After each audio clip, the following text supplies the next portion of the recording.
Hi bestie, welcome to my channel where you're certainly gonna get hooked on books. And welcome to another video. I thought of doing a monthly wrap up, but like of my Q1 books, like all the books that I read in Q1, but I thought that was kind of boring to just do a sit down video and talk about the 20 books that I read in Q1. So to make it fun and spicy, if you haven't noticed already by the thumbnail and the video's name, we're gonna do a little tier ranking session here and tier rank all of the books that I read in Q1.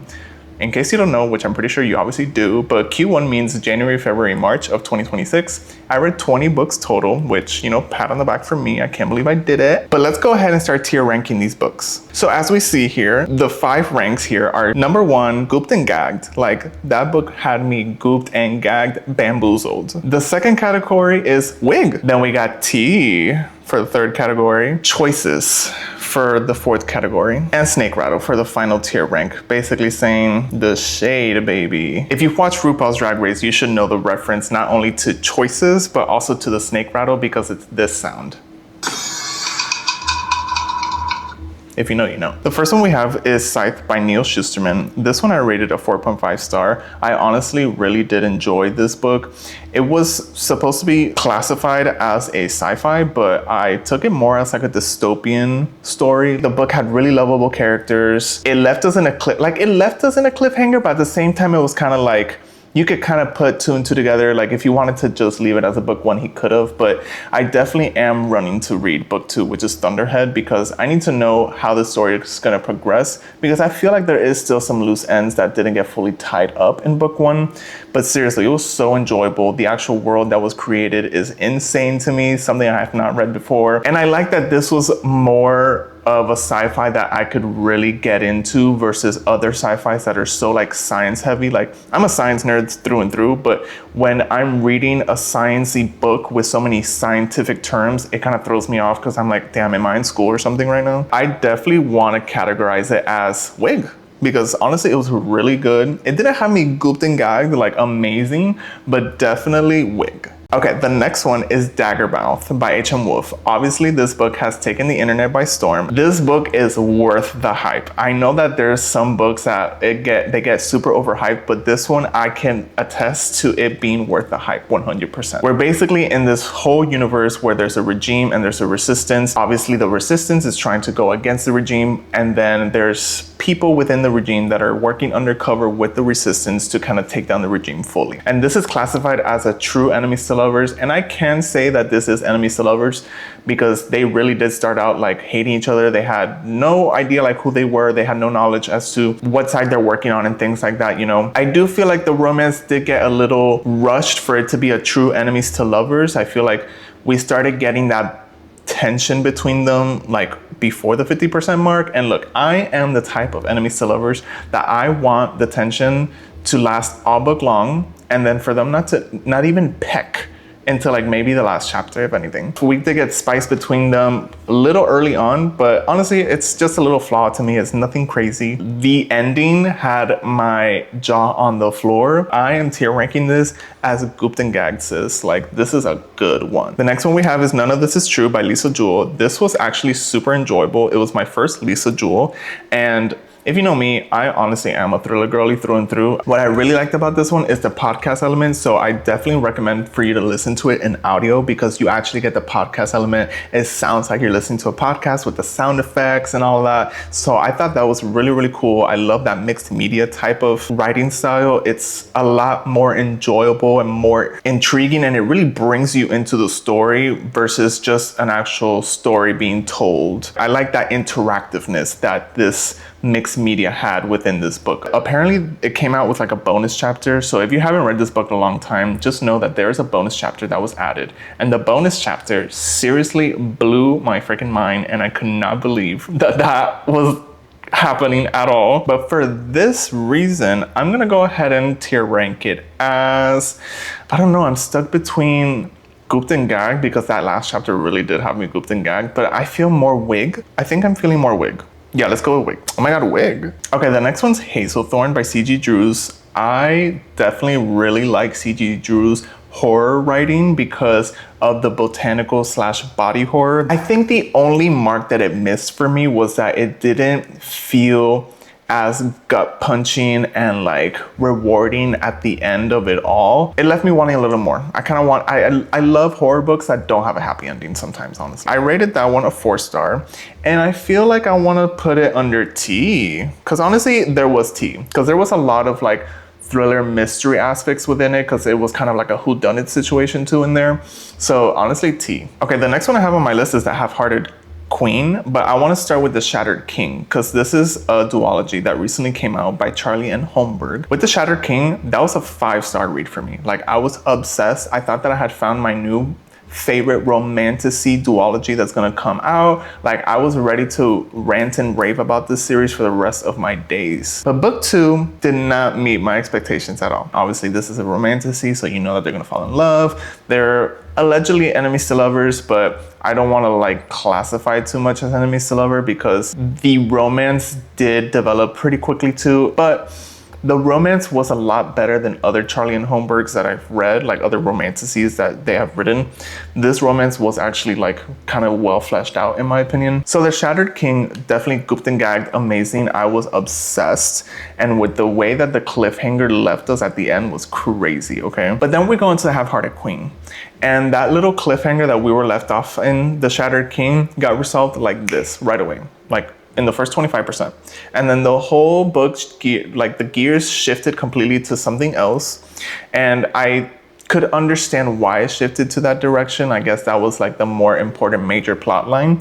But I don't know, it just didn't hit the mark. And then I'm in this series for the romance too, not only the fantastical elements, you know? So the romance was thrown out the window, like completely thrown out the window. And it was only brought back at the literal end. At the literal end, we got the last glance of the romance between the two main characters and the book was done. And I was like, what the hell? So definitely with The Half-Hearted Queen, I'm gonna have to say, honestly, Snake Rattle. All right, so the next one is Who is Maud Dixon by Alexander Andrews. This one was actually really, really good. I'm not even gonna lie to you. The underlying message of like finding one's identity through someone else's life was so good, guys. You don't understand. Like, I was obsessed with this book when I was reading it. I could not put it down. It was so good. And another thing that I really liked about the story is that it was set in a completely different location I've never read about,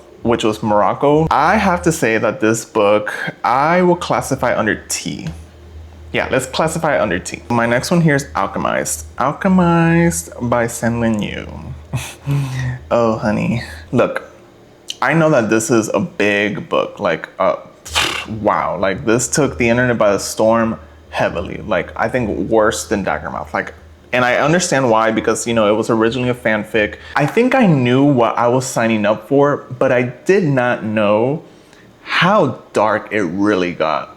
Like, I sincerely considered kind of DNFing it before I ended part 1 because of how cruel and twisted, demented, like all the adjectives of bad, put it in there for part 1 because it was tough, guys. After part 1, it definitely shifted gears and we started to get more background into the story. This was such a heavy read. I don't even want to go much more deeper into this one. I just kind of want to like turn the page and forget that I read it. To be quite frank, don't cancel me. I know that this is such a popular book, but don't cancel me. But I'm gonna go with choices. This one's gonna go under choices because it's a choice. The next one is Enigma by Runix. I'm not even gonna lie to you. When I am thinking back on it right now, I feel like there's a lot of lapses in my memory about the book. Like, I remember things here and there, like especially like some spicy scenes that I was kind of like, oh, okay, girl, you do you. And I really did actually like the romance between the two main characters. That was the only like savior of that entire book, in my opinion, honestly. I rated it 3 stars because, like I said, the romance was the savior of the story, but I'm gonna have to go with Snake Rattle. The next one is Fake Empire by C.W. Farnsworth. This one I mainly did it on audio, if I'm not wrong. The romance I actually enjoyed a lot, and the male main character, I definitely do remember him, and he was a hottie, I'm not gonna lie. But it was just average. Another, like, I feel like I'm kind of like moving on from my contemporary romance era because I really was more big into it last year, but I feel like the more contemporary romance I'm reading this year, the more I feel like, why does this feel like so vanilla? Like, why does it feel like so bland? Like, it doesn't hit as heavy as like a romantasy, let's say, or a dark romance, you know? I don't know. I guess I'm like moving on from my contemporary romance era. So for that, I think I'm just gonna go ahead and put it under T.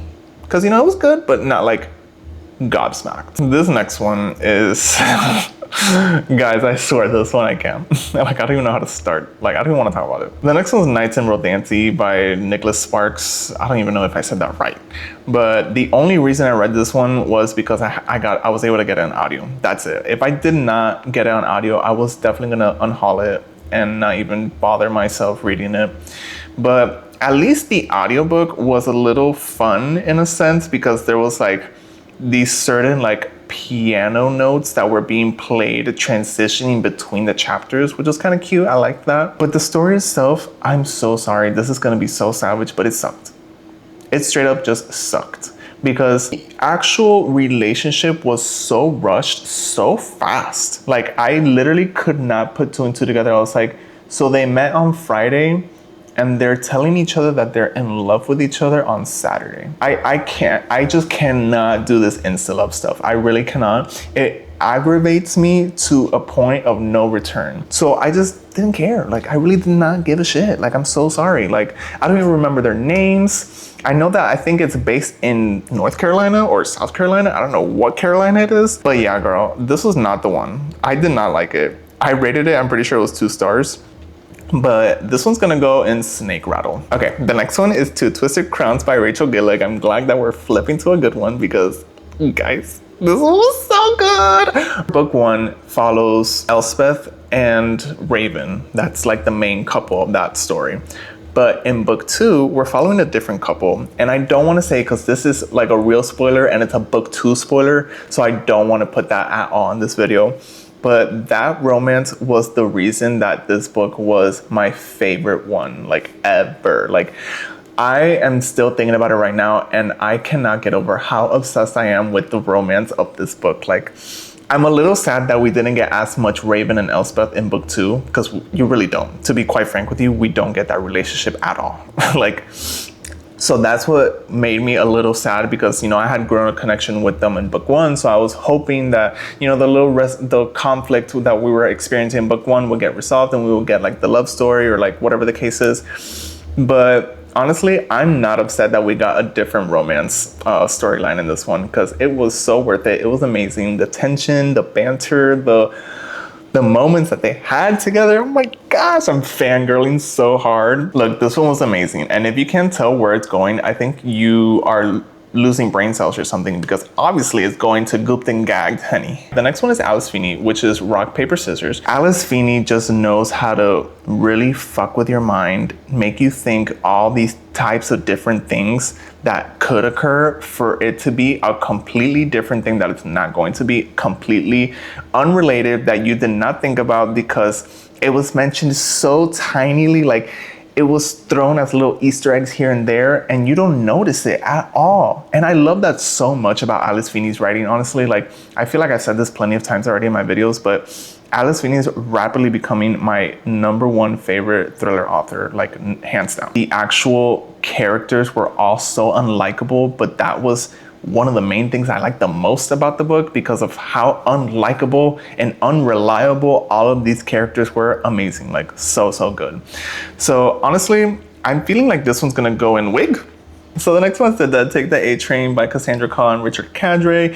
This one, I only did it on audio because I was trying to just get through it quickly, because I started it and I was really into the story. Like, the first chapter started out really strong and I was like, oh, this is gonna be a good one for sure. But then it just went into so many different ways, like different plot lines and different things that just weren't like adding up or making sense to me. Sincerely, this book was not for me. Like, I did not enjoy a single aspect of it. Like, not even the horror elements that were introduced and fleshed out throughout the novel was good. Like, it really didn't feel like it was a horror. I don't know, it just felt messy. Like, the book felt messy to me, unfortunately. And apparently it's a book 1 in the series and book 2 has not even been announced, but I don't know if it's going to ever happen at this point, because it's been a couple years, I think, if I'm not wrong. But yeah, so with all of that, I'm gonna have to put it in, I'm stuck between choices and snake rattle, because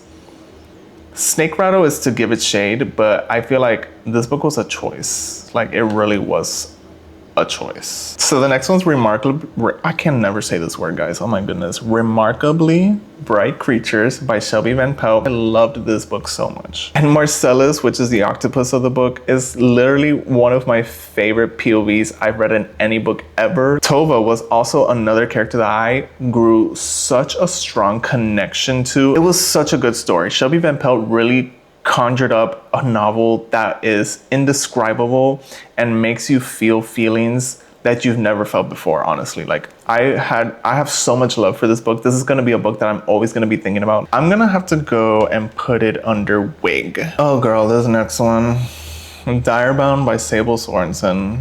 I'm gonna keep it short, cute, and sweet with this one because I just don't want to talk about it. This was literally almost copy-paste Fourth Wing. And that's just me, and this is my opinion, okay? So honestly, with this one, I'm gonna go ahead and put it in Snake Rattle, sis, because the shade of it all. The next one is A Day of Follow Night by Samantha Shannon. And if you've been following me on my channel since at least August of last year, you know that I read The Priory of the Orange Tree, and I was obsessed, and I still am so obsessed with that series. And A Day of Follow Night is supposed to be the prequel to Priory of the Orange Tree. And let me tell you that this world that Samantha Shannon has created is astronomically amazing. I cannot express how much I love the character development that Samantha Shannon does with all of her characters in the series, like every single one. If you can't tell, this one is for sure going to the gooped and gagged category, Henny, because it was that good. The next one is Before Your Memory Fades by Toshikazu Kawaguchi. This is book 3 in the Before the Coffee Gets Cold series.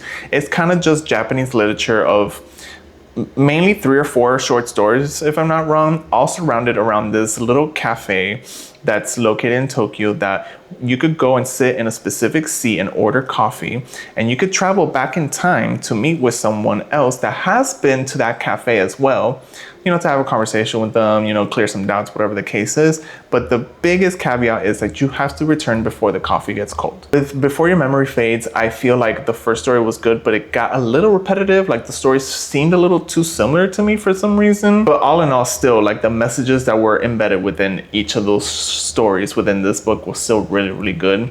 So I'm gonna have to go and rate this one as Wig is like too much, I feel. So I think T. Yeah, I think T. The next one is The Therapist by Nicole Trope. And to be frank, I'm not really remembering this one too well. I definitely do remember like the main premise of the book, and I think I do remember the plot twist and the final resolution.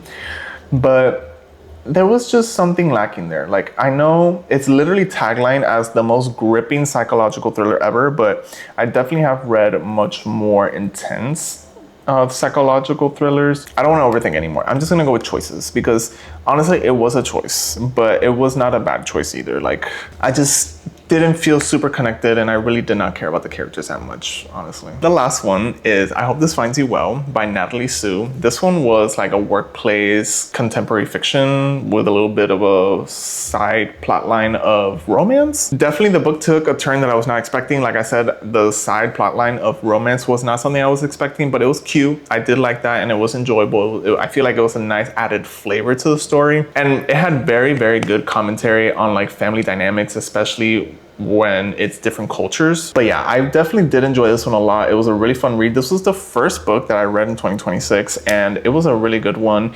I want to say that I'm stuck between Wig and T, but I feel like Wig is too much. So I'm gonna just go ahead and put it under T, because honestly, T for real. All right, so looks like most of my books are falling between the Gooped and Gagged, Wig, and T categories. So definitely T got most of them. And then my choices are choices for sure. And then the snake rattle sound ones, listen, like, I don't want to hear it. I just don't want to hear it. But there you have it, y'all. That is tier ranking all of the books in my Q1 of 2026. I feel like this was really fun, actually. I like doing like a wrap up / tier rank style. So let me know in the comments what you thought about this style of video. If you like this video, make sure to give me a like and subscribe to my channel. It really helps me out a lot, and it brings me to more like-minded individuals like yourselves. And go ahead and hit the notification bell so you're notified every single time that I post a new video. Let me know in the comments if you've read any of the books that I read in Q1 this year. I feel like definitely there are some big pop popular ones, so maybe we could chat about them. Maybe you disagree with some of my opinions. I definitely would love to have that discussion down there, so drop the comment. And if you made it this far into the video, go ahead and leave me a snake emoji, just so I know who the real ones are that stayed all the way to the very end. And with that, bestie, let's get hooked.